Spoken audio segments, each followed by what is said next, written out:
So, you want to own a campground. This is number 16. This one we're going to talk about Labor Day a little bit, and then how the year's going so far. We finished 2/3, a little over 2/3 now, and just sort of from our software at a numbers thing. We'll get into that in a second. But anyway, so Labor Day. Had a full crowd. We do a 3-night minimum. So we had people Friday, Saturday, Sunday for the most part. Had 30 something come in Friday, which is a large number for us. A lot of times, you know, some people play hard here and that kind of thing, but that's busy. So that's busy because everybody shows up at once. You know, you'll get like nothing happening for an hour, and then all of a sudden 4 campers show up at one time. So anyway, that's the way it is. So activity-wise, this year, we started off. We didn't do anything Friday because everybody's still coming in. We probably could have had a community fire, and that might have gone over well, but we didn't do it this year. We'll probably start in the next week or so. Start having those back once the weather cools off a little bit. It was nice this week. We had good weather. But anyway, so we started Saturday at around noon. We had a back-to-school pizza party. We have a connection with Marcos that helps us get a good rate, and so we had that, and then we did crafts for the kids. Now, normally we have them in the pavilion and help run those, but this year, since we've been having a backlog of extra crafts, say you plan for 30 and 25 show up that day or whatever, so you have enough stuff to do 5 more kids. Well, it's been building up, so my wife had the idea, and I thought it was a good one, to bag up crafts and label them and pass them out to the families. So, you know, if you have 3 kids, they all got the same craft, which worked out good. So they did that at noon.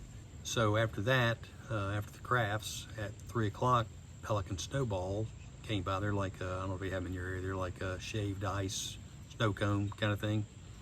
They have a mobile concession stand, trailer, or whatever you want to call it, that they drive around to parties and that kind of thing. And so we let them come out on holidays, and they sell to our customers. We don't make any money. It's just they advertise with us, though, in our brochure, so it's a little bit of a trade-off. But anyway, so they show up and you know, sell their snow cones. And that was at 3, and then we're going to have a DJ for Saturday night. Well, we weren't paying that much attention, and even though I watch football, I'm not a rabid who's playing today football guy. So it did not dawn on us that both Clemson and South Carolina had games that night at 7 and 7:30.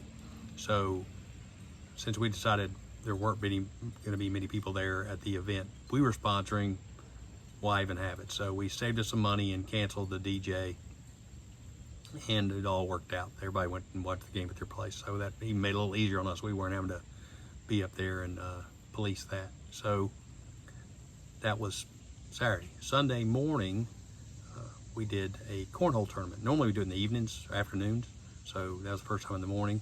And since we did the morning, I had to go and get all the people signed up the night before. Everybody had to be signed up because I don't let people pick their teams. I do it sort of randomly. That way, they're still good teams, but they're not, you know, we had a lot of ringers used to in the past. They won every time, and that got old. So maybe still some of the same people win, but not as the same team. They're playing with somebody else, and it's just random. Sometimes they get good players, sometimes they don't. So I do that. I do that randomly, and also the teams, I do those randomly. So their seeding is random. So you get all that done, you have to have it a little bit of heads up. So I had the cutoff time at 5 o'clock the night before. Now, did that mean everybody was ready to go at 10:30? Nope, I had to make some changes. You know, people don't show up or cancel at the last second. So anyway, it worked out. It's the way it always is. But so we did that cornhole. That was like 3 hours. So I got some scoreboards this year, and I'll add a picture at the very end of the video of those.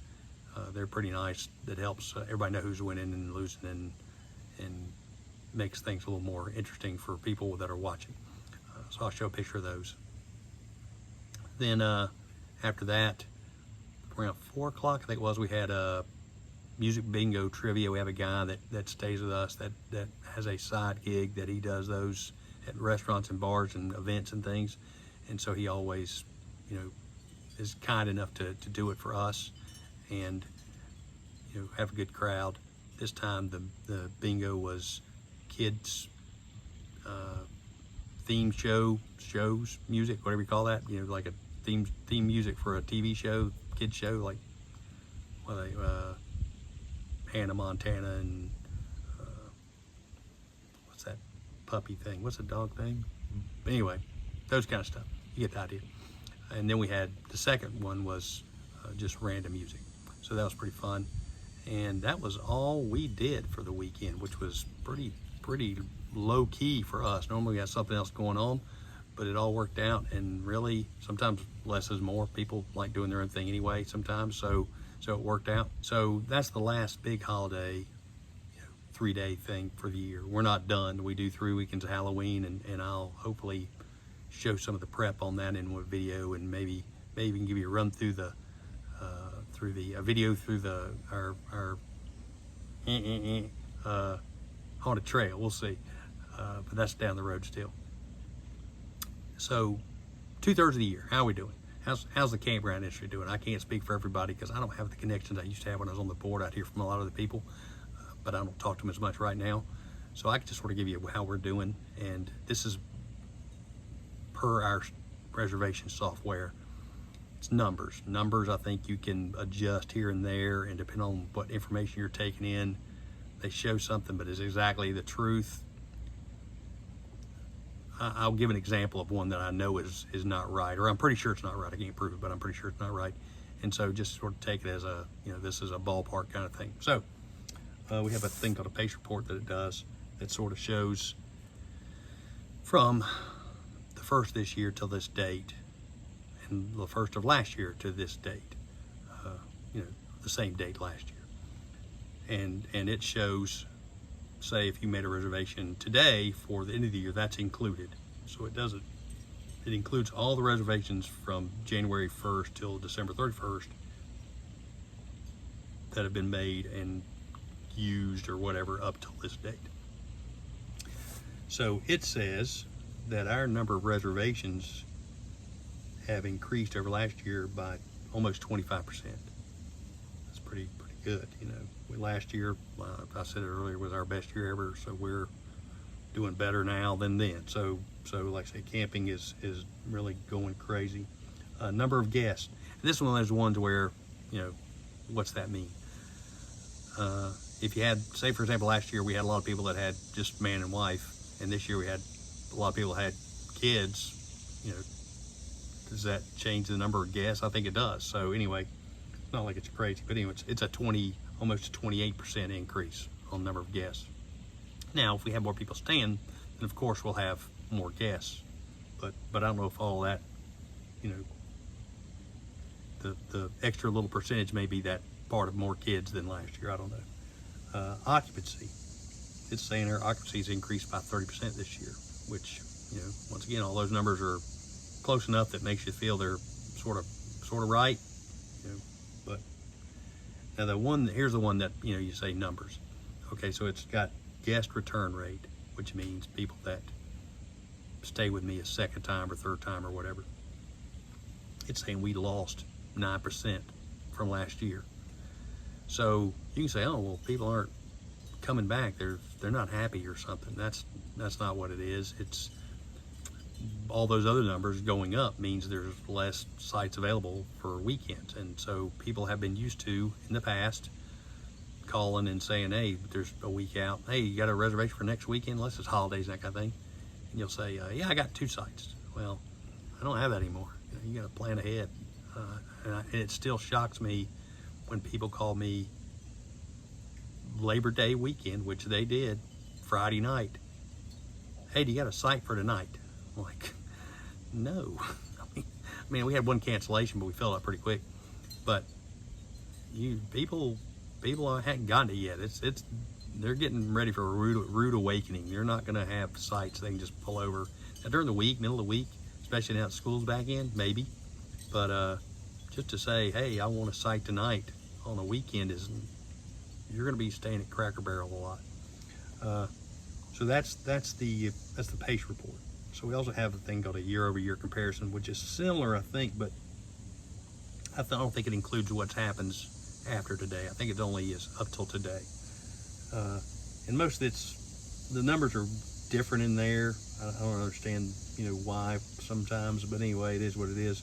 But the main one I want to talk about that was retail items. It says number of retail items.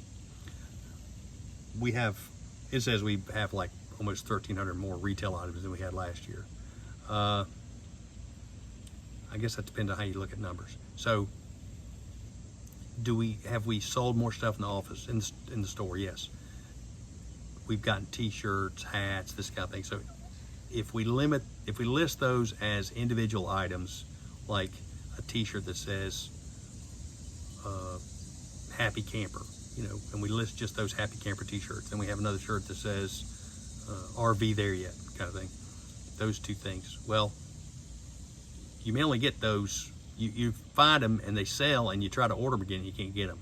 So you get something else. So that's still an item. It's still on there. We've had a lot of items, but we may not have them in the store or in stock. So some of those things I think are sort of, and like say for example, we buy sewer hoses. Well, this time we may get a Rhino and go back next time and get something different.